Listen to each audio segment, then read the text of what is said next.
Assalamualaikum warahmatullahi wabarakatuh. Perkenalkan, kami dari kelompok 2. Pada kesempatan kali ini kami akan menjelaskan tentang toksikologi kortikosteroid. Pertama yaitu pendahuluan tentang kortikosteroid. Kortikosteroid merupakan golongan hormon steroid yang diproduksi di korteks adrenal vertebrata dan merupakan analog sintesis dari hormon steroid. Dua kelas utama dari kortikosteroid yaitu glukokortikoid dan mineralokortikoid. Kedua kelas utama tersebut terlibat dalam berbagai proses fisiologis, meliputi respon stres, respon imun, dan regulasi peradangan, metabolisme karbohidrat, katabolisme protein, kadar elektrolit darah, dan perilaku. Indikasi dari kortikosteroid yaitu rheumatoid arthritis, osteoartritis, demam rematik, asam urat, reaksi alergi, penyakit ginjal, kelainan hematologi, dan shock. Selanjutnya yaitu glukokortikoid. Glukokortikoid dapat mempengaruhi metabolisme karbohidrat, lemak, dan protein. Memiliki efek antiinflamasi, imunosupresif, antiproliferatif, dan vasokonstriksi. Efek antiinflamasi yaitu dimediasi dengan memblokir aksi mediator inflamasi atau transrepresi dan menginduksi mediator antiinflamasi atau transaktivasi. Efek imunosupresif yaitu dimediasi dengan menekan reaksi hipersensitivitas dengan aksi langsung pada limfosit T. Efek antiproliferatif yaitu dimediasi oleh penghambatan sintesis DNA dan pergantian sel epidermis.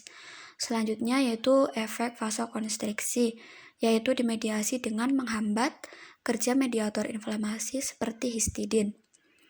Mineralokortikoid seperti aldosteron terutama terlibat dalam pengaturan elektrolit dan keseimbangan air dengan memodulasi transportasi ion di sel epitel tubulus ginjal. Dexamethasone merupakan glukokortikoid sintetik dan merupakan obat antiinflamasi yang memiliki potensi hidrokortison 25 hingga 50 kali dan hingga 16 kali lebih kuat dari prednisolon. Pada tubuh pasien, dexamethasone berbentuk terutama tidak terikat atau terikat pada albumin dan sedikit terikat pada transkortin atau globulin pengikat kortikosteroid. Dexamethasone dapat digunakan pada pengobatan jenis kanker tertentu, penyakit autoimun, serta obat antiinflamasi. Dexamethasone juga memiliki sifat antiemetik, tetapi dasar untuk efek tersebut belum diketahui. Pada kehamilan yang berisiko tinggi mengalami hiperplasia adrenal kongenital, janin dapat dihindarkan dari kelainan genital dengan pemberian dexamethasone kepada ibu yang sedang mengandung tersebut.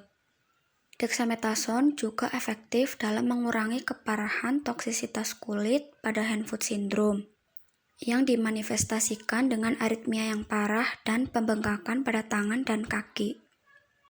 Terkait interaksi antara dexamethasone dengan senyawa atau obat lain yaitu dexamethasone dapat meningkatkan metabolisme dari siklosporin dan estrogen. Dexamethasone juga dapat meningkatkan kadar atau paparan albendazol pada pasien.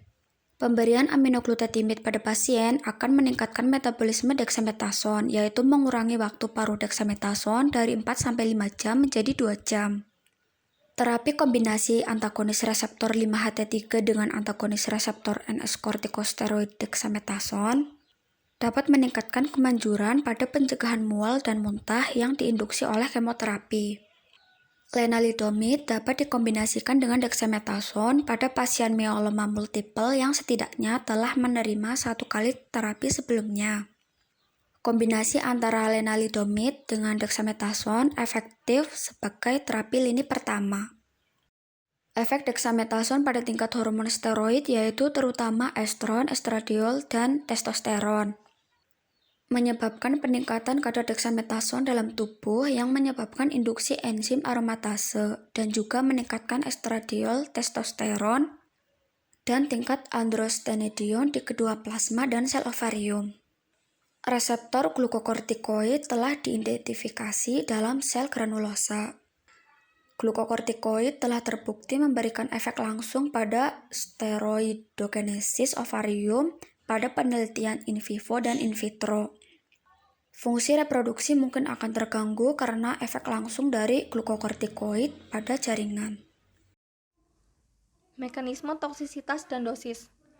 Toksisitas yang dihasilkan dari penggunaan kortikosteroid dibagi menjadi dua kategori, yaitu toksisitas yang dihasilkan dari penghentian terapi steroid dan toksisitas yang dihasilkan dari penggunaan berkelanjutan pada dosis suprafisiologikal. Dosis suprafisiologikal adalah dosis yang lebih besar dan lebih kuat dari dosis normal. Setiap dosis glukokortikoid hidrokortison yang lebih dari 10 mg per hari selama lebih dari 4 minggu bersifat suprafisiologikal dan dapat menyebabkan penekanan adrenal. Dosis lain terkait suprafisiologikal adalah lebih dari 5-7 mg prednison atau setara per hari selama lebih dari 3 minggu, lebih dari 1.500 mcg beclomethasone, lebih dari 750 mcg fluticasone setiap hari, dan lebih dari 7,5 mg per hari prednisolon dalam 1 tahun. Penghentian terapi dan penggunaan dosis suprafisiologikal secara berkelanjutan tersebut dapat menyebabkan insufisiensi atau supresi adrenal yang terjadi karena kurang berfungsinya kelenjar adrenal yang lama tidak memproduksi kortikosteroid endogen akibat rendahnya mekanisme umpan balik. Secara fisiologis, jika steroid dihentikan mendadak, hipotalamus hipofisis adrenal atau HPA merangsang produksi kortisol untuk mempertahankan kerja kardiovaskular dan kontrol glikemik. Namun, dalam hal ini, adrenal tidak merespon lagi karena sudah atrofi setelah sekian lama tidak digunakan. Selain supresi aksis HPA, terdapat sejumlah komplikasi lain yang diakibatkan oleh terapi jangka panjang dengan kortikosteroid, antara lain 1. Kelainan cairan dan elektrolit. Efek perubahan cairan elektrolit yang dihasilkan oleh kortikosteroid dapat menyebabkan alkalosis, hipokalemia, dan hipertensi, terutama pada pasien dengan hiperaldosteronisme primer akibat adenoma adrenal atau pada pasien yang diobati dengan mineralokortikoid poten. Hipertensi merupakan manifestasi yang paling umum dari overdosis glukokortikoid. 2. Perubahan metabolit. Hiperglikemia dengan glikosuria merupakan efek dari glukokortikoid. Biasanya dapat dikelola dengan diet dan insulin. Namun, pengelolaan tersebut tidak bisa dijadikan alasan utama untuk melanjutkan terapi glukokortikoid atau untuk memulai terapi pada pasien diabetes. 3. Respon imun. Karena efek dari kortikosteroid yang menghambat sistem imun dan respon inflamasi, glukokortikoid digunakan terkait peningkatan kerentanan terhadap infeksi dan resiko pengaktifan kembali tuberkulosis laten. Dari adanya infeksi yang sudah diketahui, glukokortikoid diberikan hanya bila diperlukan dan penggunaannya bersamaan dengan terapi antimikroba dan antifungi. 4. Miopati. Miopati dikarakterisasi oleh melemahnya otot tubuh.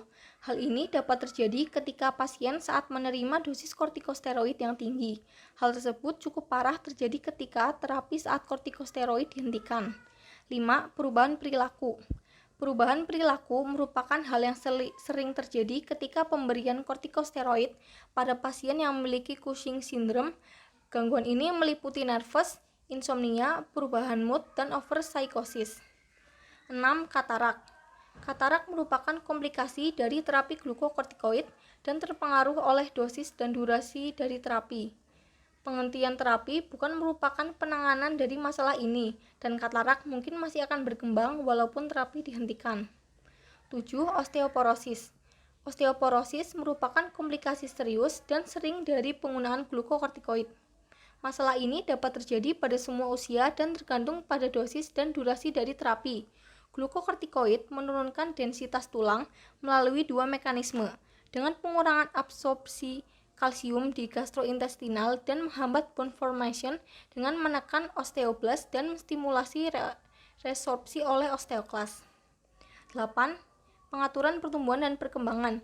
Hal ini bisa terjadi pada anak-anak dengan pemberian dosis kecil dari glukokortikoid.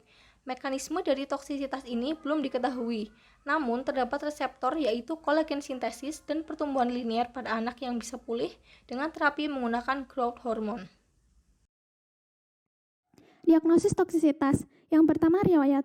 Sebelum memulai terapi kortikosteroid sistemik jangka panjang, riwayat menyeluruh dan pemeriksaan fisik harus dilakukan untuk menilai faktor risiko atau kondisi yang sudah ada sebelumnya yang berpotensi diperburuk oleh terapi glukokortikoid, seperti RA atau rheumatoid arthritis, diabetes, dislipidemia, CVD atau penyakit kardiovaskular, gangguan GI, gangguan afektif, atau osteoporosis. Sebuah studi berbasis populasi di Minnesota mengidentifikasi kejadian infeksi antara pasien dengan RA dibandingkan dengan pasien yang tidak menderita RA.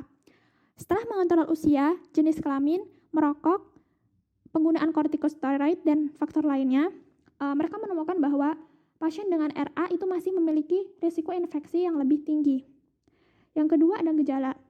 Efek jangka panjang dari penggunaan kortikosteroid pada kulit terkait dengan ketergantungan adalah munculnya berbagai efek samping dan flare-up atau rasa nyeri setelah penghentian.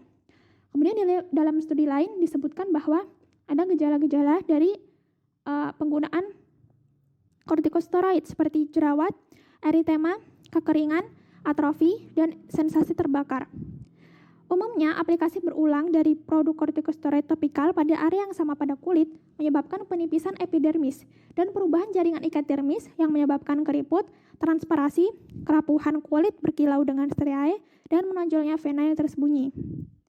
Nah, penggunaan dexamethasone juga dapat menyebabkan Cushing syndrome. Adapun tanda dan gejala dari Cushing syndrome itu diantaranya kelelahan atau hipomania, retardasi pertumbuhan yang terjadi pada anak, peningkatan berat badan dari baseline, insomnia, vivid dreams, intoleransi glukosa atau diabetes, nyeri punggung, dan lain sebagainya. Pemeriksaan laboratorium untuk diagnosis toksisitas kortikosteroid dapat dilakukan dengan tes darah kortisol untuk mengukur tingkat kortisol dalam darah. Kortisol merupakan hormon steroid yang diproduksi oleh kelenjar adrenal.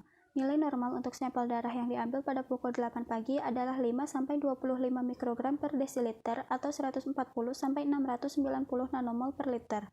Tingkat yang lebih tinggi biasanya mungkin menunjukkan penyakit Cushing syndrome, ectopic Cushing syndrome, tumor kelenjar adrenal, stres, dan sakit akut. Tingkat yang lebih rendah menunjukkan penyakit Addison, hipopituitarisme, dan penekanan fungsi hipofisis. Dexamethasone suppression test intravena dapat membantu dalam diagnosis awal Cushing syndrome sekaligus mengatasi masalah kepatuhan obat dan malabsorpsi. Setelah kortisol serum pagi hari, yaitu pada pukul 8-9 pagi diperoleh, diberikan infus dexamethasone intravena pada 1 mg per jam selama 4-7 jam. Kadar kortisol serum berulang diukur pada akhir infus yaitu hari ke-1 dan 23 hingga 24 jam kemudian yaitu hari kedua. Diagnosis toksisitas dexamethasone untuk Cushing syndrome dibuat jika tingkat kortisol serum hari kedua di atas 20% dari baseline atau lebih besar dari 4,7 mikrogram per desiliter atau 130 nanomol per liter. Selain itu, dalam Cushing disease, dibandingkan dengan etiologi Cushing syndrome lainnya, tingkat kortisol serum hari ke-1 lebih dari 70% penekanan dari baseline diikuti oleh hiperkortisolisme rebound dalam 24 jam. Tata laksana. Pemberian antihistamin oral untuk meringankan gejala gatal yang dirasakan. Pengompresan dengan air dingin atau sejuk untuk mengatasi sel terbakar. Calcineurin inhibitor dan antibiotik oral dapat diberikan kepada pasien dengan subtipe populopustular subtip. Untuk pasien tertentu dapat diberikan imunosupresan oral dan fototerapi. Steroid sistemik dapat digunakan secara efektif karena menekan peradangan melalui sistem imun internal. Untuk penanganan Cushing disease, first line yang dilakukan adalah sebagai berikut.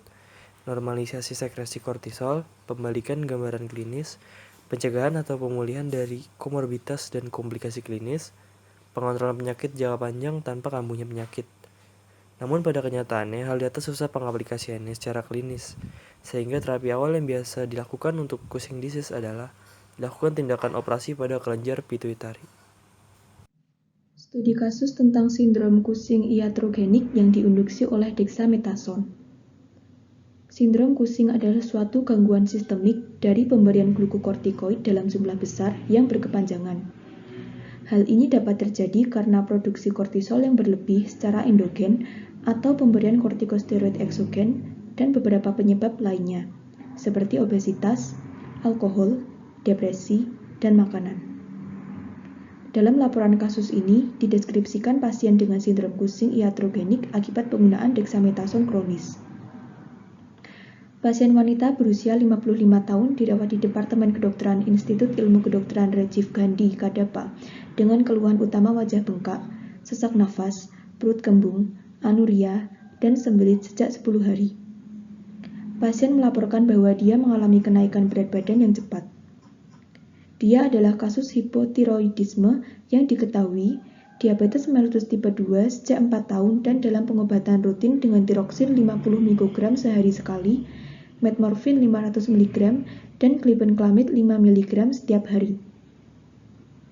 Selama wawancara riwayat pengobatan sebelumnya, dia melaporkan asupan harian tablet OTC dexamethasone OD dan chlorzoxacone 500 mg, natrium diklofenak 50 mg, dan paracetamol 325 mg OD sejak 2 tahun untuk nyeri tubuh.